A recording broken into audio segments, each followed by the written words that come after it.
This man tried to befriend a lion, instantly regrets it. We give you The Lion King, Netflix adaptation. A bunch of poachers kills his lion's pride. End of movie. Poor Mufasa. But that's the cruel reality. Two poachers decide to split from the group and check the bushes for more lions. Top 10 bad ideas. They find traces of another lion. Simba survived? One of the poachers suddenly disappears. Then, another one. The group splits, leaving one poacher behind. He sets up an animal trap and hears his buddies moaning. Oh, look who's back. One of the poachers with half of his face eaten off. For me, that'd be an improvement. The guy tries to run away but gets into his own trap. Irony. Simba will have a delicious dinner today. Now, meet our hero, Dr. Nate Samuels. He arrived all the way from London in a wild savannah with his teenage daughters, Nora and Meredith. They meet Martin, a longtime family friend. The family came to a village where Nate's wife was from. Martin was the one to introduce her to Nate. They arrive at Martin's palace. Looks extremely beautiful with all this green stuff around, but it turns out he doesn't have Wi-Fi. Bummer. Well, it was nice visiting you, bro, but I'm out. Jokes. I wouldn't have even left my apartment to begin with. The company gets comfortable and enjoys some dinner. Girls are excited to see some old photos of their mom. We learn that Meredith wants to attend art school, while Nora wants to become a psychologist. Guess they are in the middle of some family crisis. Nate and his mom split up. Then mom got cancer and passed away. And now kids blame poor Nate. Well, that's a man's destiny. Getting blamed for a woman's problems. Just kidding. Don't cancel me. Luckily, men are reasonable and can deal with the problems with a few bottles of booze. Nate goes self-reflecting about how he indeed is the reason his wife died because of cancer.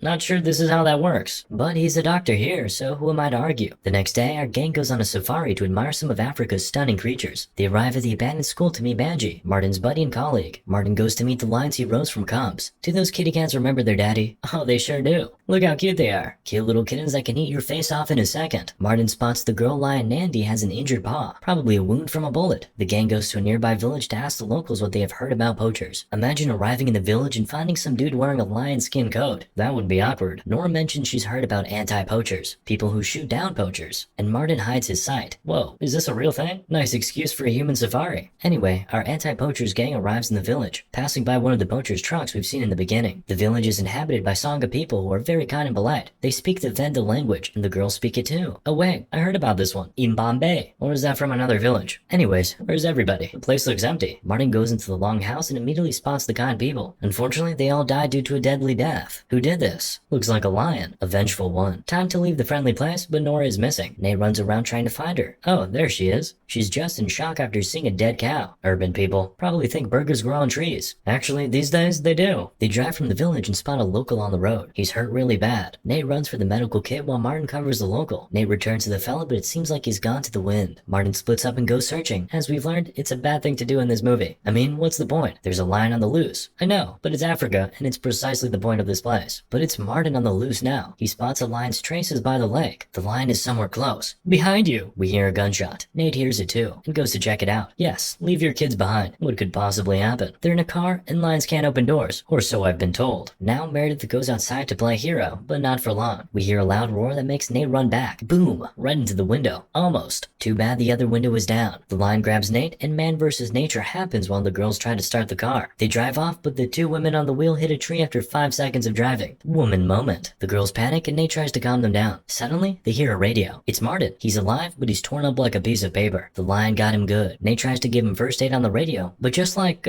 flirting on the phone, it's only a glimpse of the real thing. Martin heats up his knife with a lighter and puts it into his artery. Nate hears the screaming, meaning Martin is pretty close. He wants to help, but it's a bad idea. The lion is approaching Martin, staring right at him. Whoa, that's probably the Simba guy. Male lions don't hunt. They only protect their pride from other lions. Women do the hunting part. Lion society is pretty dope. But anyway, this Simba dude is built different. He killed the bad poachers, then he clapped all the innocent villagers, including the women and children. And now he's using Martin, the only dude out there to defend lions, as bait. This Simba guy is a real jerk. Meanwhile, the lion wandered off, and Nate found a tranquilizer rifle. He gets on top of the car's roof trying to spot Simba. Meredith goes out of the car. Yeah, sure, you go hunt that lion, baby girl. Just when the girl got out of the car, the lion came from the hill. Perfect timing. Nate shoots it but misses. Nora passes him another shot, but the lion jumps and pushes him off onto the ground. Meredith runs away. Nate crawls behind the car, winning some precious seconds. Silly lion is too big to crawl down the car. Nate manages to grab a gun. Meanwhile, Meredith finds Martin. Nora gets the tranquilizer bullet and stabs it right in the lion's back. Whoa, smart move. And a brave one. Finally, the gang gathers up in a car. Nate tries to fix Martin's leg. Sleepy Simba wanders around. Probably ate some coffee beans and now can't properly sleep. It's nighttime and the gang is still stuck in a car, waiting for someone to find them. Martin passed out. At least someone's enjoying his time. Meredith considers now the perfect time to discuss their family issues. Understandable. They've been sitting in the this car for like 6 hours now, and since there's no restroom around, the crap comes out of their mouth. After a while, Martin wakes up. He assumes the lion is somewhat intelligent. Poacher's killed his pride, and now he's revenging everyone around. Maybe he is, maybe he isn't. This does not help the situation. The gang is miles away from any sort of civilization, with almost no water left. But going out there in the dark against a lion is a self-delete mission. So they wait for help and get it, or they pass out due to dehydration. The only two options available. Nate falls asleep, has nightmares, then sees his wife.